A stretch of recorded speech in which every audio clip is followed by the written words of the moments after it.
السلام علیکم دوستو، اردو سٹوریز کو خوش آمدید۔ دوستو، تقسیم ہند کے زمانے میں لاہور کے دو اشاعتی ادارے بڑے مشہور تھے۔ پہلا درسی کتب کا کام کرتا تھا، اس کے مالک میسر زعتر چند کپور تھے۔ دوسرا ادارہ اگرچہ غیر مسلموں کا تھا، لیکن اس کے مالک پنڈت نول کشور قرآن پاک کی طباعت و اشاعت کیا کرتی تھی۔ نول کشور نے احترام قرآن کا جو معیار مقرر کیا تھا، وہ کسی اور ادارے کو نصیب نہ ہو سکا۔ نول کشور جی نے پہلے تو پنجاب بھر سے اعلیٰ ساکھ والے حفاظ اکٹھے کی اور ان کو زیادہ تنخواہوں پر ملازم رکھا۔ احترام قرآن کا یہ عالم تھا کہ جہاں قرآن پاک کی جلد بندی ہوتی تھی، وہاں کسی شخص کو خود نول کشور جی سمیت جوتوں کے ساتھ داخل ہونے کی اجازت نہیں تھی۔ دو ایسے ملازم رکھی گئی تھی جن کا صرف اور صرف ایک ہی کام تھا کہ تمام دن ادارے کے مختلف کمروں کا چکر لگاتے رہتے تھے۔ کہیں کوئی کاغذ کا ایسا ٹکڑا جس پر قرآنی آیات لکھی ہوتی، اس کو انتہائی عزت و احترام سے اٹھا کر بوریوں میں جمع کرتے رہتے، پھر ان بوریوں کو احترام کے ساتھ زمین میں دفن کر دیا جاتا۔ وقت گزرتا رہا اور طباعت و اشاعت کا کام جاری رہا۔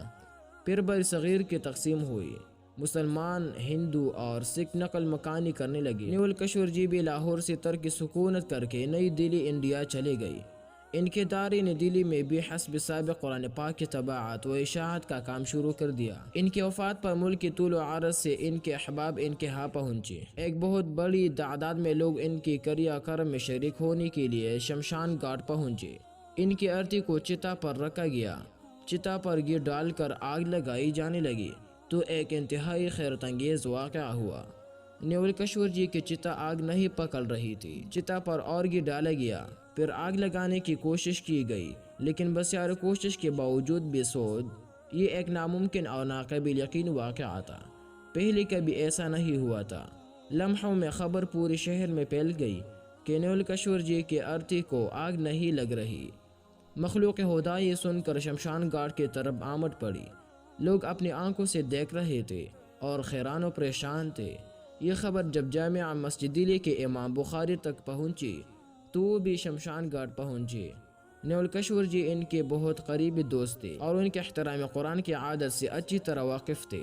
امام صاحب نے پنڈت جی کو مخاطب کرتے ہوئے کہا کہ آپ سب کی چتا جلانے کی کوشش کبھی کامیاب نہیں ہو پائیں گے، کیونکہ اس شخص نے اللہ کی سچی کتاب کے عمر بھر جس طرح خدمت کی ہے اور جیسے احترام کیا ہے، اس کی وجہ سے اس کے چتا کو آگ لگ ہی نہیں سکیں گے، چاہے آپ پورے ہندوستان کا تیل اور گھی چتا پر ڈال دیں۔